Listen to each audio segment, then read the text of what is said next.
The Garden. By Andrew Marvell. How vainly men themselves amaze, to win the palm, the oak, or bays, and their incessant labors see, crowned from some single herb or tree, whose short and narrow verged shade does prudently their toils upbraid, while all flowers and all trees do close to weave the garlands of repose. Fair quiet, have I found thee here, and innocence, thy sister dear.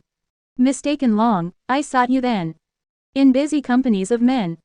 Your sacred plants, if here below, only among the plants will grow. Society is all but rude to this delicious solitude. No white nor red was ever seen so amorous as this lovely green. Fond lovers, cruel as their flame, cut in these trees their mistress' name. Little, alas, they know or heed how far these beauties hers exceed. Fair trees, where assay your barks I wound, none shall but your own be found. When we haver on our passion's heat, love hither makes his best retreat. The gods, that mortal beauty chase, still in a tree did end their race. Apollo hunted Daphne so, only that she might laurel grow, and panted after Syrinx speed, not as a nymph, but for a reed. What wondrous life in this I lead! Ripe apples drop about my head, the luscious clusters of the vine upon my mouth do crush their wine. The nectarine and curious peach into my hands themselves do reach, stumbling on melons as I pass. Ensnared with flowers, I fall on grass. Meanwhile the mind, from pleasure less, withdraws into its happiness. The mind, that ocean where each kind does straight its own resemblance find, yet it creates, transcending these far other worlds, and other seas, annihilating all that's made, to a green thought in a green shade, here at the fountain's sliding foot, or at some fruit tree's mossy root. Casting the body's vest aside, my soul into the boughs does glide. There like a bird it sits and sings, then wets, and combs its silver wings, and, till prepared for longer flight, waves in its plumes the various light. Such was that happy garden state, while man there walked without a mate, after a place so pure and sweet. What other help could yet be meet? But 'twas beyond a mortal's share to wander solitary there. Two paradises 'twere in one, to live in paradise alone. How well the skillful gardener drew of flowers and herbs this dial knew, where from above the milder sun does through a fragrant zodiac run, and as it works, industrious bee computes its time as well as we. How cold such sweet and wholesome hours be reckoned but with herbs and flowers. User. The Garden. By Andrew Marvell. How vainly men themselves amaze, to win the palm, the oak, or bays, and their incessant labors see, crowned from some single herb or tree, whose short and narrow verged shade does prudently their toils upbraid, while all flowers and all trees do close to weave the garlands of repose. Fair quiet, have I found thee here, and innocence, thy sister dear. Mistaken long, I sought you then, in busy companies of men. Your sacred plants, if here below, only among the plants will grow. Society is all but rude to this delicious solitude. No white nor red was ever seen so amorous as this lovely green. Fond lovers, cruel as their flame, cut in these trees their mistress' name. Little, alas, they know or heed how far these beauties hers exceed. Fair trees, where assay your barks I wound, none shall but your own be found. When we haver on our passion's heat, love hither makes his best retreat. The gods, that mortal beauty chase, still in a tree did end their race. Apollo hunted Daphne so, only that she might laurel grow, and panted after Syrinx speed, not as a nymph, but for a reed. What wondrous life in this I lead! Ripe apples drop about my head, the luscious clusters of the vine upon my mouth do crush their wine.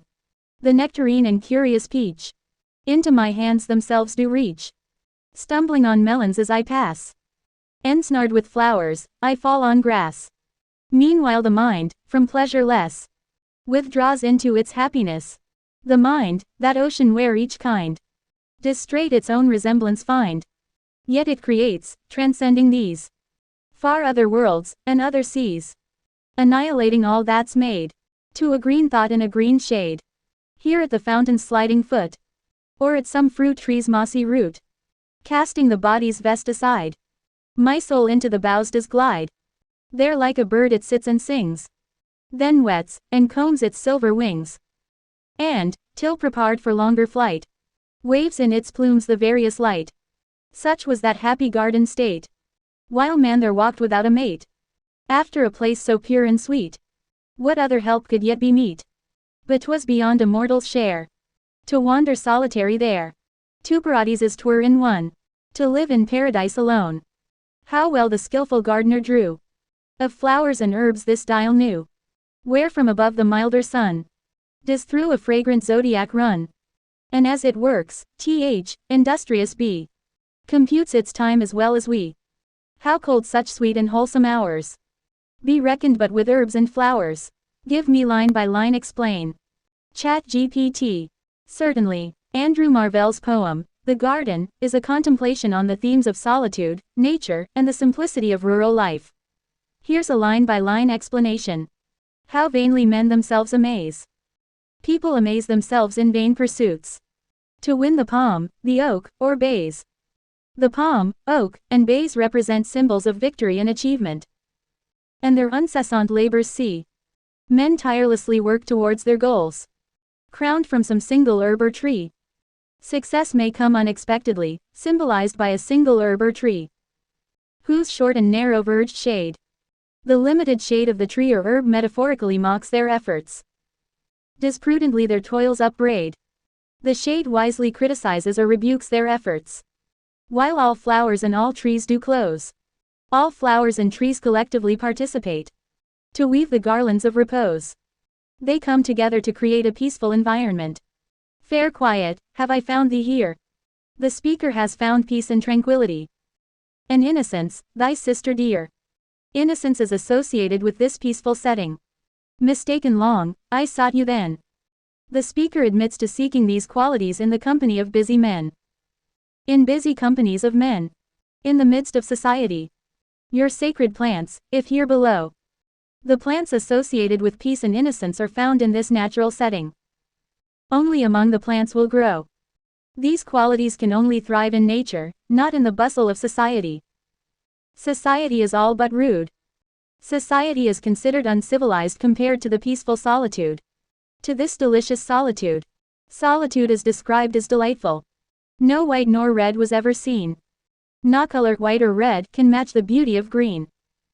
So amorous is this lovely green. The greenery is described with affection. Fond lovers, cruel is their flame. Lovers, despite their passion, are compared to the cruelty of flames. Cut in these trees their mistress' name. Lovers carve their beloveds' names on the trees. Little, alas, they know or heed. Lovers are unaware of the true beauty of the natural surroundings. How far these beauties hers exceed. The beauty of nature surpasses the beauty of their lovers. Fair trees, where essay your barks I wound. The speaker addresses the trees, suggesting that he won't harm them. No name shall but your own be found. He promises not to carve names on the trees.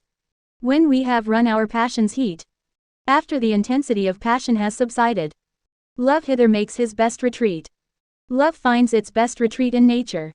The gods, that mortal beauty chase. Gods pursue mortal beauty. Still in a tree did end their race. The pursuit of beauty by the gods is represented as ending in a tree. Apollo hunted Daphne so. Refers to the myth of Apollo pursuing Daphne who turned into a laurel tree to escape him. Only that she might laurel grow. Daphne transforms into a laurel tree to escape Apollo's advances. And Pan did after Syrinx speed. Another mythological reference to Pan chasing Syrinx, who transforms into a reed. Not as a nymph, but for a reed. Syrinx turns into a reed to escape Pan's pursuit. What wondrous life in this I lead. The speaker expresses the wonder of his life in this natural setting. Ripe apples drop about my head. Describes the abundance of nature, with apples falling around him. The luscious clusters of the vine. Describes the rich clusters of grapes from the vine. Upon my mouth do crush their wine. The speaker enjoys the juice of the grapes. The nectarine and curious peach. Mentions other fruits like nectarines and peaches. Into my hands themselves do reach. The fruits seem to offer themselves to the speaker. stumbling on melons as I pass. The speaker encounters melons unexpectedly. Ensnared with flowers, I fall on grass. The speaker, captivated by flowers, stumbles and falls onto the grass. Meanwhile the mind, from pleasure less. Despite the external pleasures, the mind turns inward. Withdraws into its happiness. The mind finds happiness within itself. The mind, that ocean where each kind. Compares the mind to an ocean where all kinds of thoughts exist. Does straight its own resemblance find. Each thought in the mind reflects its own nature. Yet it creates, transcending these. Despite finding its own resemblance, the mind creates new ideas. Far other worlds, and other seas. The mind imagines different worlds and seas. Annihilating all that's made. The mind can surpass or eliminate everything created. To a green thought in a green shade. Despite the complexity of thought, it all boils down to a simple, natural idea in the peaceful green surroundings. Here at the fountain's sliding foot. Describes the speaker's location near a fountain. Or at some fruit tree's mossy root. Also near the root of a fruit tree. Casting the body's vest aside. Metaphorically shedding the physical body. My soul into the boughs does glide. The soul is free to wander in the branches of the trees. There like a bird it sits and sings. The soul is compared to a bird singing in the trees. Then wets, and combs its silver wings. Preparing and grooming its wings for flight. And, till prepared for longer flight. The soul is getting ready for a more extended journey. Waves in its plumes the various light. The soul moves its feathers, reflecting different shades of light. Such was that happy garden state. Describes the blissful state of the garden. While man there walked without a mate. When humans walked in the garden without a companion. After a place so pure and sweet. After experiencing such a pure and sweet place. What other help could yet be meet? But 'twas beyond a mortal's share. It was beyond the capability of a mortal. To wander solitary there. It was difficult for a mortal to wander alone in such a paradise. Two paradises 'twere in one. The speaker reflects that the garden was like having two paradises in one place. To live in paradise alone. Living in paradise alone is an ideal state, suggesting that solitude in this beautiful place is preferable. How well the skillful gardener drew. The speaker admires the skill of the gardener. Of flowers and herbs this dial knew. The gardener has created a new sundial using flowers and herbs. Where from above the milder sun. The dial is designed to be affected by the sun. Does through a fragrant zodiac run. The sun's path through the dial is compared to a fragrant zodiac. And as it works, industrious bee. Describes the industrious bee observing the working of the sundial. Computes its time as well as we. The bee, like humans, can determine time based on the position of the sun. How could such sweet and wholesome hours, reflecting on the delightful and healthy time spent in the garden, be reckoned but with herbs and flowers? The speaker suggests that these sweet and wholesome hours are best measured with the presence of herbs and flowers. In conclusion, the poem, The Garden, by Andrew Marvell celebrates the beauty of nature, the tranquility of solitude, and the contrast between the simplicity of a garden and the complexities of human society. The speaker finds solace, joy, and inspiration in the natural world, reflecting on the virtues of a simpler, more harmonious existence. The Garden, by Andrew Marvell is a poem that reflects on the contrast between the simplicity and beauty of nature, particularly in a garden, and the complexity of human society. The speaker expresses a preference for the tranquility found in the natural world, away from the busyness of social life. The poem also explores themes of solitude, innocence, and the joys of a peaceful existence. Marvell uses vivid imagery, metaphors, and references to mythology to convey the speaker's admiration for the quiet, idyllic life in a garden. More broadly, The Garden, by Andrew Marvell is a metaphysical poem that engages with themes of nature, human existence, and the pursuit of a utopian ideal. The poem explores the speaker's desire for a retreat from the complexities of society into the simplicity and harmony of a garden. Marvell uses rich and elaborate language, drawing on classical and mythological references, to convey the beauty of nature and the peaceful solitude it offers. The garden becomes a metaphor for an idealized state of being, where the speaker can find solace, innocence, and a connection with the divine.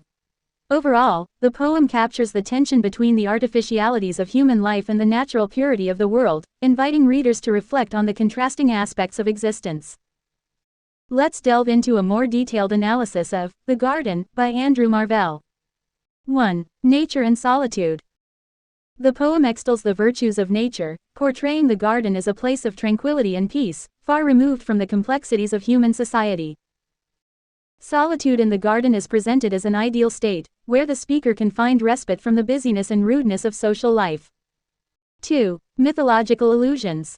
Marvell employs allusions to Greek and Roman mythology to enrich the poem.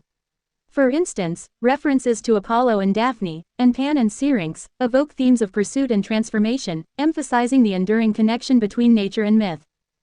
3. Human relationship with nature. The poem explores the intimate relationship between humanity and the natural world. The speaker finds a sense of contentment and fulfillment in the garden, where fruits abound and the environment is harmonious. 4. Critique of society. Marvell critiques human society, portraying it as rude and less refined compared to the serene beauty of nature. The pursuit of fame and achievement, symbolized by the palm, oak, and bays, is contrasted with the simplicity of the garden. 5. Dichotomy of passion and tranquility. The poem contrasts the intense passions of human relationships, symbolized by the amorous lovers carving names on trees, with the enduring and serene beauty of the natural world. 6. Art and imagination. The poem celebrates the artistry of the gardener who creates a sundial with flowers and herbs. It also touches upon the imaginative capacity of the mind, which can create new worlds and seas, emphasizing the creative power of thought. 7. Utopian ideal. The garden serves as a utopian ideal, a paradisiacal setting that represents an idyllic state of being. The desire to live in paradise alone reflects a longing for a perfect and harmonious existence. 8. Time and seasons. The sundial in the garden reflects the passage of time, and the mention of seasons, ripe apples, and luscious clusters of the vine adds a temporal dimension to the poem. 9. Metaphysical elements. The poem exhibits metaphysical characteristics, common in works of the metaphysical poets. It combines intellectual exploration, use of conceits, extended metaphors, and a fusion of the physical and the metaphysical. In summary, The Garden encapsulates a rich interplay of themes and symbols, portraying the garden as a microcosm of the ideal and harmonious world, while critiquing the complexities and imperfections of human society. Marvell's use of language, imagery, and allusions contributes to the poem's depth and enduring appeal. Here are some prominent themes in The Garden by Andrew Marvell along with examples from the poem. Nature and solitude. Example: society is all but rude, to this delicious solitude. The theme of seeking solace and tranquility in nature, away from the rudeness of society, underscores the idea of the garden as a peaceful retreat. Mythology and allusions. Example: Apollo hunted Daphne so, only that she might laurel grow. The poem incorporates mythological allusions, such as the story of Apollo and Daphne, to convey deeper meanings and enrich the exploration of nature and love. Critique of society. Example: and their incessant labors see crowned from some single herb or tree. Marvell critiques the relentless pursuit of societal goals, symbolized by the desire for laurels, oaks, or bays, contrasting it with the simplicity of nature. Human relationship with nature. Example: ripe apples drop about my head, the luscious clusters of the vine upon my mouth do crush their wine. The poem celebrates the abundant gifts of nature, emphasizing the intimate connection between the speaker and the natural world. Dichotomy of passion and tranquility. Example: fond lovers, cruel as their flame, cut in these trees their mistress' name. The contrast between the intense passions of lovers, depicted as cruel flames, and the enduring tranquility of nature is a recurring theme. Art and imagination. Example: how well the skillful gardener drew of flowers and herbs this dial knew. The artistry of the gardener and the creation of a sundial with flowers and herbs showcase the creative and imaginative aspects of human endeavors. Utopian ideal. Example: two paradises 'twere in one to live in paradise alone. The concept of a garden as a paradisiacal setting represents an ideal state of being, a utopian vision of a perfect and harmonious existence. Time and seasons. Example: where from above the milder sun does through a fragrant zodiac run. The mention of the sun, seasons, and the sundial reflects the passage of time and the cyclical nature of life. These themes collectively contribute to the nuanced exploration of nature, human existence, and the pursuit of an idealized state in The Garden. Marvell's use of vivid language and imagery deepens the significance of these themes throughout the poem. Critical appreciation of The Garden by Andrew Marvell involves examining the poem's style, themes, and the poet's use of language and literary devices. Here are key aspects for consideration. Metaphysical style. Marvell is associated with the metaphysical poets, known for their intellectual exploration and use of conceits, extended metaphors. The Garden exhibits metaphysical elements through its blending of the physical and metaphysical realms. Rich imagery and descriptive language. The poem is rich in vivid imagery, creating a sensory experience for the reader. Descriptions of fruits, flowers, and the garden itself evoke a lush and vibrant landscape. Mythological allusions. Marvell incorporates allusions to Greek and Roman mythology, such as Apollo and Daphne, to add layers of meaning to the poem. These allusions enhance the thematic exploration of nature, love, and transformation. Nature as a symbol. The garden serves as a powerful symbol throughout the poem. It represents an idealized, almost utopian, space where the speaker finds solace, beauty, and tranquility. Nature becomes a vehicle for exploring deeper philosophical and existential themes. Contrast with society. The poem critiques human society and its pursuits, contrasting the unceasing labors and rudeness of the world with the quiet, harmonious solitude of the garden. This critique adds a socio-philosophical layer to the poem. Exploration of time. The sundial and references to the sun and seasons introduce the theme of time. The cyclical nature of seasons and the marking of time through the sundial contribute to the overall contemplation on the transience of life. Juxtaposition of passion and tranquility. Marvell skillfully contrasts the tumultuous passions of lovers, as symbolized by the carving of names on trees, with the enduring tranquility of nature. This dichotomy adds depth to the exploration of human emotions. Artistry and imagination.